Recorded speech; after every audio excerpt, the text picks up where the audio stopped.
किया होगा कि जो फोर्थ ऑप्शन है इसके अंदर अगर मैं दोनों तरफ से एक तरफ से साइज़ का जो है इंक्रीज़ करता हूँ, उसके दोनों तरफ से साइज़ इंक्रीज़ हो रहा है, ठीक है। लेकिन मैं चाहता हूँ कि अगर ये जो है वो एक तरफ से ही साइज़ इंक्रीज़ हो, फॉर एग्जांपल मैं पॉजिटिव एक्स की तरफ चेंज करना चाहता हूँ, ये पॉजिटिव वाई की तरफ, तो ये फोर्थ वाली ऑप्शन, ठीक है। ये देखें यहाँ पर कि एक तरफ से ही साइज़ इंक्रीज़ हो रहा है, ठीक है। अब ये हो गया। अब जो है पेरेंट और चाइल्ड से पहले एक और चीज़ आपको बता दूं कि सबसे याद रखें, सबसे पहले जब आप किसी भी अब जब भी नया जो है वो गेम ऑब्जेक्ट ऐड करते हैं, जब भी आप जो है वो एक नया गेम ऑब्जेक्ट जो है यूनिटी के अंदर ऐड करेंगे, तो एक बात याद रखें, वो गेम ऑब्जेक्ट खुद कुछ नहीं होता, एम्प्टी होता है, ठीक है। यानी ये खुद कुछ नहीं कर सकता, ठीक है। यानी उसके साथ बाय डिफ़ॉल्ट कुछ फंक्शनलिटी नहीं आती, ठीक है। तो लेकिन एक फंक्शनलिटी जो है मस्त उसके साथ आती है, वो उसे कहते हैं ट्रांसफॉर्म। ये देखें इधर लिखा हुआ है, इस पे क्यूब पे क्लिक करें, इसके जो है राइट साइड पे आए, इंस्पेक्टर के अंदर लिखा हुआ ट्रांसफॉर्म, ठीक है।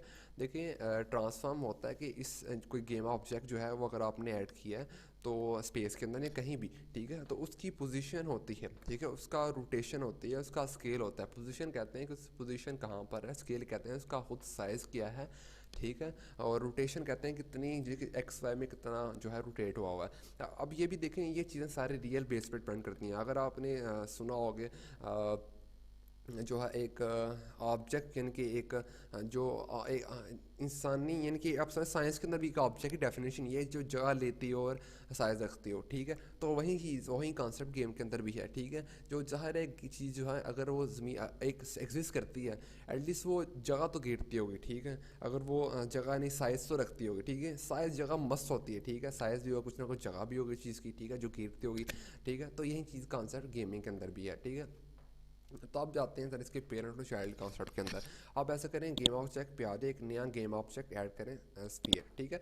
तो ये बार बार गेम ऑब्जेक्ट बोलने का मकसद ये है कि आपको समझ आ जानी चाहिए सारी सारी गेम ऑब्जेक्ट्स हैं, आप इनको गेम ऑब्जेक्ट के नाम से ही पुकारें, ठीक है। क्योंकि जब आप इंटरव्यू की बात आती है तो इंटरव्यू के अंदर हमेशा ये इस तरह के वर्ड बोलने चाहिए कि जिनसे अंदाज़ा हो के आपको आता है, ठीक है, जो आपको कुछ इंपॉर्टेंट कॉन्सेप्ट भी आते हैं। तो इसलिए ये जो वर्ड है उनको बोलना चाहिए, ठीक है।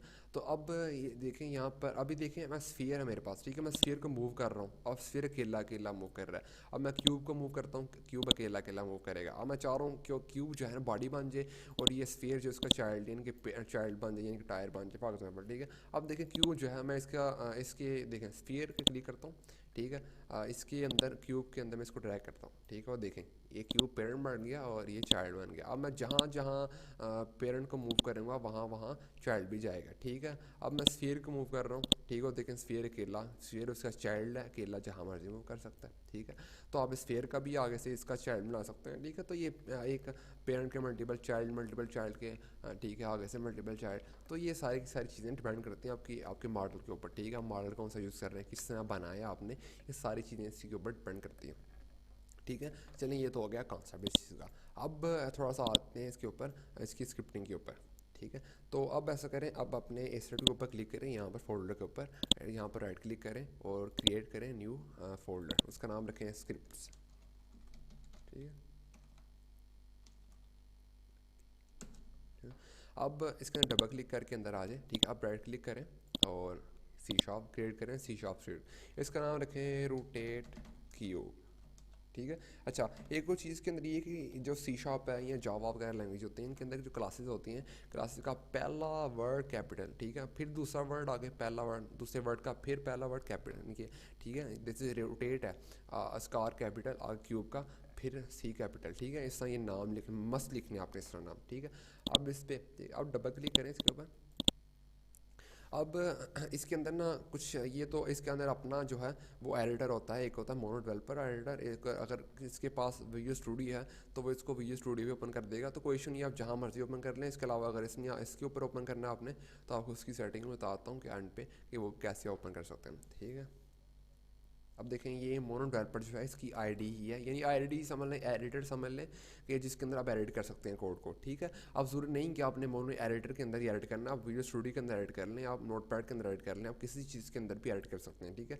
अब एक और बात आपको बता दूँ कि जो यूनिटी है वो एक रन टाइम एबिलिटी रखता है, ठीक है। रन टाइम से मकसद बताने का मकसद ये कि रन टाइम कहते हैं कि वो चीज़, फ़र्ज़ करें आपने एक स्क्रिप्ट लिखी है, ठीक है, आपने स्क्रिप्ट के अंदर चेंजिंग की है, तो यूनिटी में क्या किया उससे उसी वक्त उसको चेंज कर दे गेम के अंदर, ठीक है। यहाँ आप ऐसा करें कि आप गेम रन कर रहे हैं, ठीक है, आप रन टाइम पे चेक कर रहे हैं कि भाई मैं अगर कोड में चेंजिंग कर रहा हूँ तो रनिंग गेम में क्या इफेक्ट पड़ रहे हैं, ठीक है। आप वहाँ से कोड चेंज करके सेव कर रहे हैं, ऑटोमेटिकली यूनिट इसको रन करता है रनिंग गेम के अंदर ही, ठीक है। अब इसको आगे बताता हूँ आपको, ठीक है, एग्जाम्पल भी दे के बताऊँगा कि ये कैसे सारी चीज़ें होती हैं, ठीक है। अब देखें ये इसका एडिटर है मोनो एडिटर। अब मोनो एडिटर जो है इसका अपने यूनिटी के साथ आता है, ठीक है। अब जो है कुछ लोग कहते हैं यार मेरा वीडियो स्टूडियो ओपन हो रहा है तो वो बहुत स्पेस ले रहा है या टाइम लेता है, ठीक है, मैं वीडियो स्टूडियो पर नहीं ओपन करना चाहता, तो आप ऐसा करें कि यहाँ पर एडिटर में आए, एडिट में आए, ठीक है। यहाँ पर होगा प्रेफरेंसेस, ठीक है। अब देखें यहाँ पर होगा एक्सटर्नल टूल। अब यहाँ पर अगर जिनके पास वीडियो स्टूडियो है तो वीडियो स्टूडियो को सिलेक्ट करना, वीडियो स्टूडियो को सिलेक्ट कर लें, या मोनो डेवलपर सेलेक्ट करना है, मोनो डेवलपर सेलेक्ट कर लें। इससे ये होगा जब भी आप जो है अपना कोड ओपन करेंगे उसी के अंदर ओपन होगा, ठीक है। तो मेरा बाय डिफ़ॉल्ट मोनो एडिटर है, ठीक है। अब देखें ये आपकी जो मैंने डबल क्लिक किया स्क्रिप्ट के ऊपर तो ये उसने उसको ओपन कर दिया, ठीक है। अब देखें यहाँ पर जो है वो इसके अंदर ही क्लास बनाई है, ठीक है, उसने ये रोटेट क्यूब की, ठीक है। आगे से ये एक क्लास है, ठीक है, यानी कि इस देखें अब ये भी यानी कि ये की चाइल्ड क्लास है, ठीक है। ये सी शार्प के अंदर होता है पेरेंट और चाइल्ड का कॉन्सेप्ट, यानी इनहेरिटेंस का, ठीक है। तो अब जो है नीचे देखिए दो फंक्शन होते हैं, स्टार्ट का फंक्शन और अपडेट का फंक्शन। तो अपडेट फंक्शन जो है, स्टार्ट फंक्शन जो है वो देखें अब दो फंक्शन ये सबसे पहले आते हैं, दो फंक्शन, सही है। अब स्टार्ट फंक्शन होता है कि जब आपकी ये देखें ये दो अपने इसको समझ रहे हैं, ठीक है, ये बहुत ज़रूरी चीज़ें हैं, स्टार्ट फंक्शन भी और अपडेट फंक्शन भी। आगे और बहुत सी फंक्शन आते हैं लेकिन सबको बारी बारी देखते हैं, ठीक है। तो देखिए सबसे पहले आता है आपका स्टार्ट फंक्शन, ठीक है। तो स्टार्ट फंक्शन होता है कि जब आपकी गेम रन हो रही होती है, ठीक है, यानी कि गेम आपकी जब रन होती है, जब आपके गेम ऑब्जेक्ट सारे रेडी होते हैं, यानी कि रेंडर होते हैं। रेंडर का मतलब होता है सारी चीज़ें आपकी बनना, ठीक है, यानी कि स्क्रीन पे आ जाना, सारी चीज़ें बन जाना, ठीक है।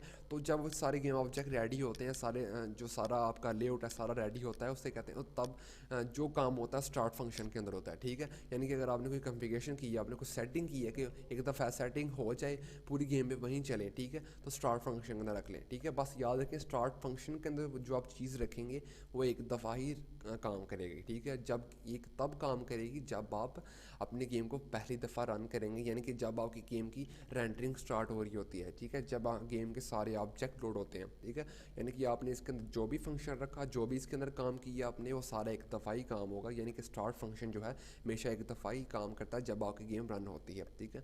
बाद में आता है अपडेट फंक्शन। अपडेट फंक्शन होता है कि आपने अगर अपनी गेम के अंदर जो काम बार बार करना है वो अपडेट फंक्शन के अंदर होता है, ठीक है। यानी फ्रेम बाय फ्रेम करना है आपने, जैसे आपने फ्रेम का रेट कम करना, मतलब समझ लें कि जैसे आपने एक चीज़ बार बार काम करनी है आपने वो अपडेट के अंदर रखना है। फॉर एग्जांपल अगर आप शूटिंग कर रहे हैं, ठीक है, आप अपडेट फंक्शन के अंदर रखेंगे। अगर आप अपने करेक्टर को मूव कर रहे हैं तो वो अपडेट फंक्शन के अंदर रखेंगे, ठीक है।